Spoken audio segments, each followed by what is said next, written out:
One of the amazing things about the practice I got in the military is I did one sexual assault trial that was one of the first cases with DNA.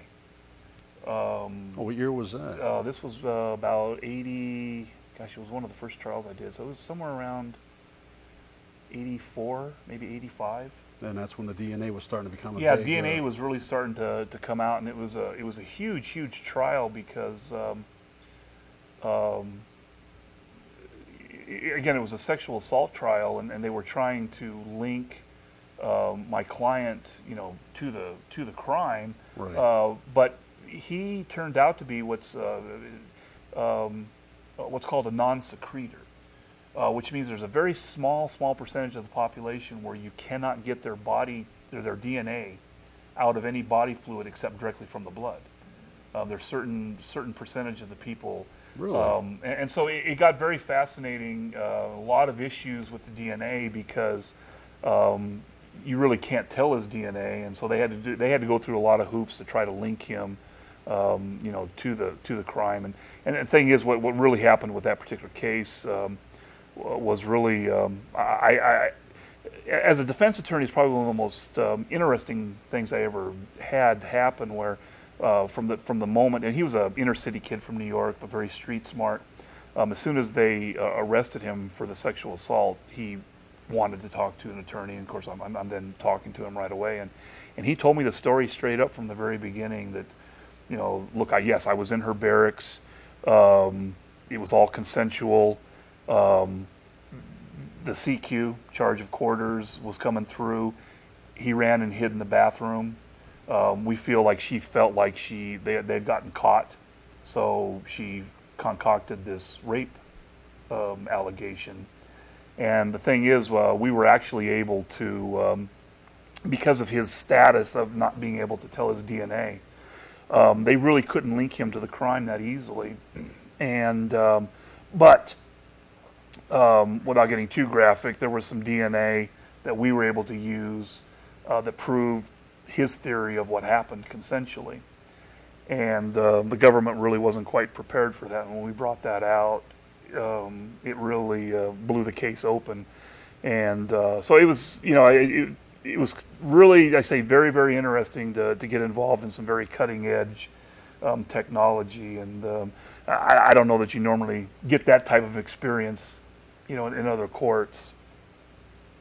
You wound up getting off? Was he charged? He was. That's still the record for the shortest jury deliberation I've ever been involved with, and quite frankly, rightly so. I mean, that is, I don't really make judgments on a lot of the cases I did, but this one, I was absolutely. I mean, the story he told me from day one never changed, and it fit in exactly with everything that the evidence was, and he wasn't denying that he was there, and you get into those consent issues, but she was still adamant that but she wouldn't identify him, which was kind of the intriguing thing. She refused to identify him, so even during the trial, she would not say, "Yeah, he's the guy that did this to me." So that's why it made it difficult for the trial. Well, why was she afraid to identify? Fear of her life that he would seek rescue? Well, there were some issues. There was he was African American, she was white. Her parents are like Baptist ministers, and so there was this, I think, repercussion fear.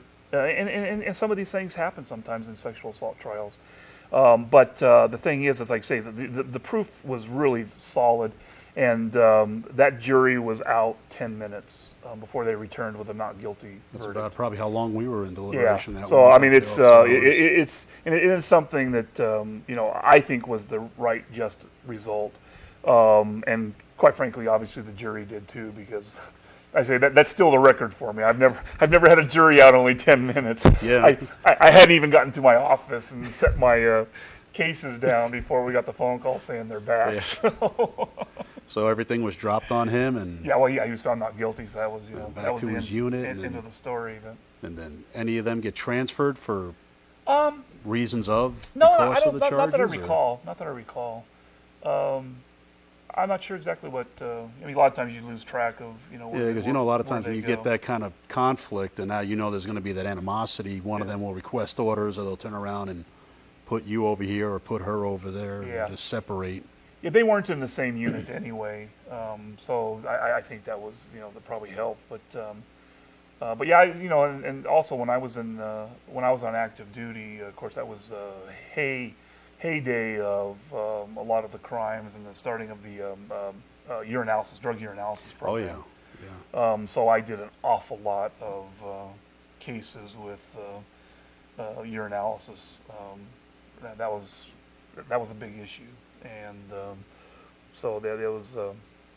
That's probably the singly the most number of cases I did was with drug urinalysis cases, and we got in some interesting ones there. I mean, you get some of these where they're coming up with their defenses, and I always tell them, I laugh going, when the end of the day comes, I get to walk out that door a free man. You may not. So, if that's your story, okay. Stick to your guns, Because the funny thing is, as a defense attorney, I never asked them, did you do it? That's not my role as a defense attorney, and I think people sometimes lose sight of that. My job as a defense attorney is just to make sure that if the person gets convicted, that the government's followed the rules and did everything they're supposed to do. That's my role as a defense attorney, and I'm just there to ensure a fair trial and the level of evidence that's supposed to convict is there. And I think if you take that approach, it was easier for me to be able to do some of these cases, because I did one case that was a sexual molestation that I just hated it. Oh my gosh, turned my stomach. And it was one of those cases where it was also very clear that he was guilty, but I know that I owed him an obligation to do the job as best as I could, and quite frankly, I probably worked harder on that case than I did any case, because I didn't want my prejudices to influence the level of representation I gave him. But yeah, like I say, I just, the experience I got was just invaluable. What year did you get out? Actually, left active duty in 1987. 87, I was going back overseas. Yeah.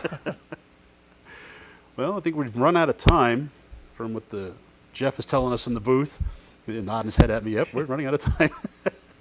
So I'd like to thank my guests for being on the show.